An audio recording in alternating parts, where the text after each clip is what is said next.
Have Toronto rents finally hit their peak, and are condo prices coming down? All that and more in Toronto Condos by the numbers. My name is Gabriele Battista from Homes into Reality. I'm a Toronto real estate agent focused on getting young people into homeownership, helping educate them on buying that very first home. So if you do have questions about that process, you can reach out to me below. My phone number, my email, and a link to book a direct call with me. You can do so there and touch base about what your journey looks like as a first-time buyer in Toronto. And now what we do with Toronto Condos by the numbers is we break down different condo types, a very popular first-time buyer type property.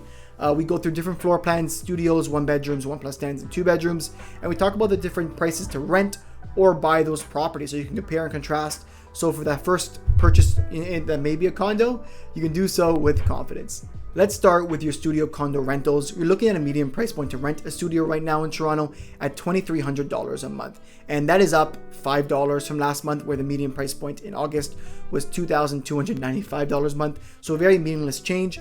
If we look year over year, last year, September of 2022, we're up $100, where last year was $2,200 a month as a median rental price. So we're up $100 year over year.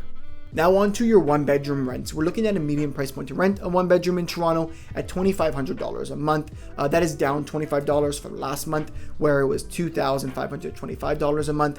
And that is up $100 from this time last year in September of 2022, where the median price point to rent was $2,400 a month. On to 1+10s. For a 1+10 right now in Toronto, your median price point to rent was $2,738 a month, and that is down about $80 from last month, where the median price point to rent was $2,819, down $80. If we compare it to September of 2022, we are up about $140.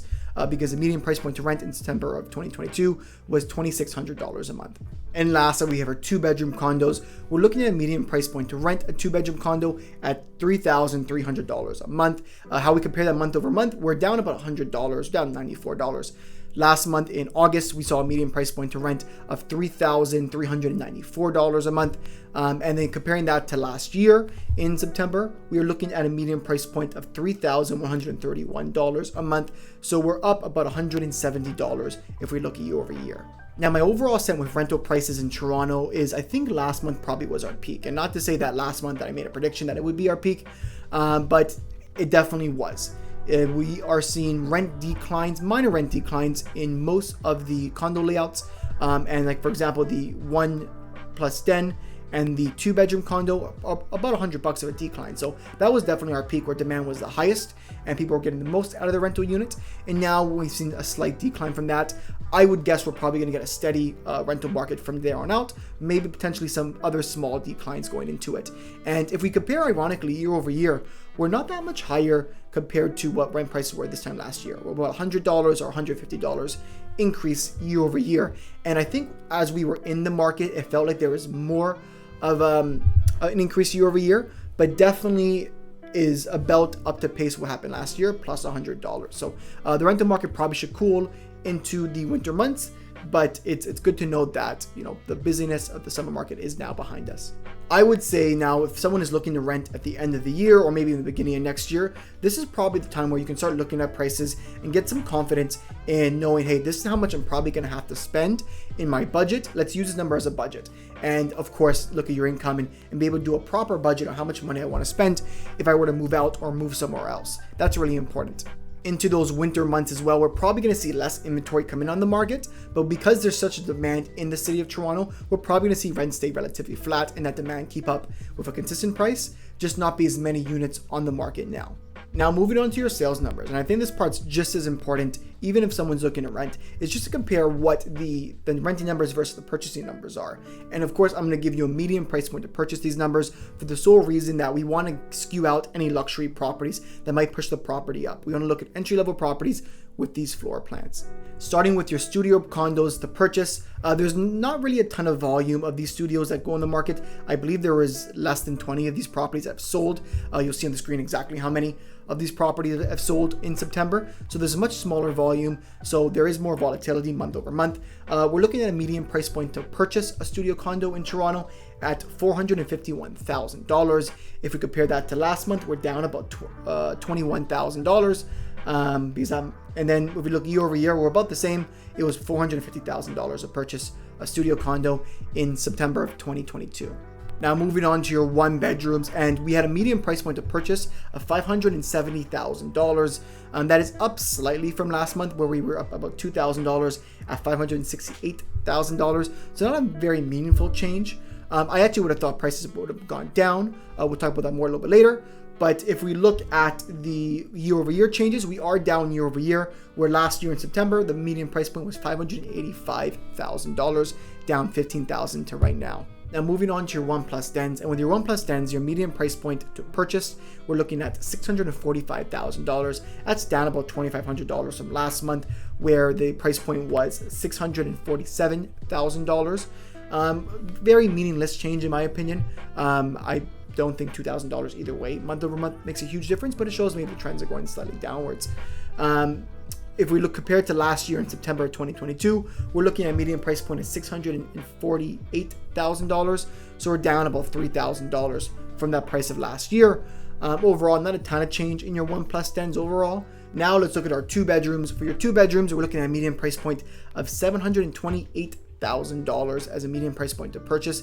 We're down significantly. That's down just over $30,000 month over month, where last month the price point was $760,000. And even if you look 2 months ago, that's down from $781,000. So there has been a meaningful decrease in your 2-bedroom prices. Overall, if you compare that year over year, last year the price point for a 2-bedroom was $772,000. So we are in that point down both month over month and year over year. That is a pretty meaningful decrease. I'd be curious to see if that decrease stays for a couple months and is a trend that goes on beyond this month. The overall sentiment on my end working in the condo market on the sales side is it feels like it's a very slow market right now. Inventory is really shot up in September to the point where I thought prices actually probably would have made a pretty meaningful decline in most cases, and 2-bedrooms definitely have made a meaningful decline, but not enough in the other sectors. In one case, the 1-bedrooms went up $2,000. So it is a bit of surprising on my end that there are not major declines in all the markets but the 2-bedrooms. Because we are seeing a meaningful amount of supply out there. There is not a ton of buyer demand out there. We're not seeing a ton of transactions unless the property is aggressively priced. And that's especially what I'm seeing right now is I'll see properties that are aggressively priced. They'll sell conditionally within a week and they'll go for a little bit less than what the list price is. But the list price tends to be less than most comparables. And even when I'm working on the buy end, I'm seeing that too, where instead of, let's say, looking at the last sale in the building to use as our comparable, we're offering less than that amount, or we're really being aggressive with our offer pricing. So for me to see prices not drop a little bit more is a bit surprising. I guess we have to see a couple months of inventory to really get a solid understanding on what's going on the sales side. The overall sentiment, or the overall advice I give to a first-time buyer right now who is looking at a condo is, number one, make sure that property is going to be something that you're going to use personally. I think as a pure investment property right now, it doesn't make a ton of sense. Most of the people offloading their properties right now are people who have never had any intention on living in those properties and just got a property for it to be rented out forever. So I would stray away from that type of avenue. I would make sure that there's a reason why you buy it for yourself eventually in the future. Maybe it's for your kids, maybe it's for yourself, maybe it's for when you get married, who knows. But make sure there's a personal reason why you're buying that condo for yourself. Second thing I would do is, lock in rates. If you are buying for personal use, make the numbers make more sense, especially with rates going up on essentially feels like a weekly basis with bonds going up. Make sure you lock in an attractive rate.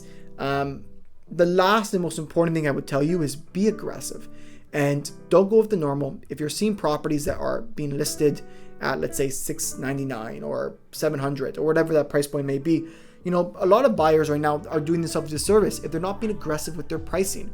And, let's say that you're the only offer on the table, be aggressive and see who's the most motivated on the market.